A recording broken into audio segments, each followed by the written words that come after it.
প্রতিটি ফুটবল বিশ্বকাপের নিজস্ব মাস্কট থাকে, যার মাধ্যমে টুর্নামেন্টটিকে ছোট বড় সবার সাথে কানেক্ট করা হয়। এই বিশ্বকাপ মাস্কটের মাধ্যমে আয়োজক দেশের কালচার, ভাইব এবং ফুটবলের উন্মাদনা তুলে ধরা হয়।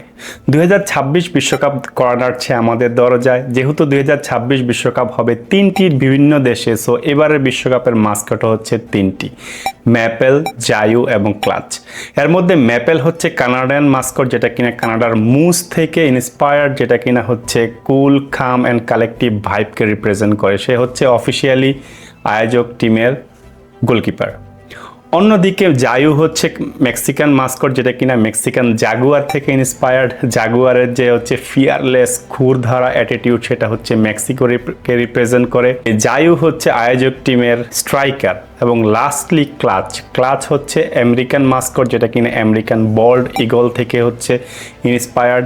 তার নামের মতোই এই মাস্কটটা রিপ্রেজেন্ট করে ক্রাইসিস মোমেন্টের প্লেয়ার, যে কোনো শেষ মুহূর্তে এসে যে কোনোভাবে খেলার মোড় ঘুরিয়ে দিতে পারে। সো এই ম্যাপেল, জায়ু এবং ক্লাচ, এই তিনটি মাস্কট মিলেই বিশ্বকাপের গল্প পুরো বিশ্বে ছড়িয়ে দিবে, কানাডা, ইউএসএ এবং মেক্সিকো থেকে।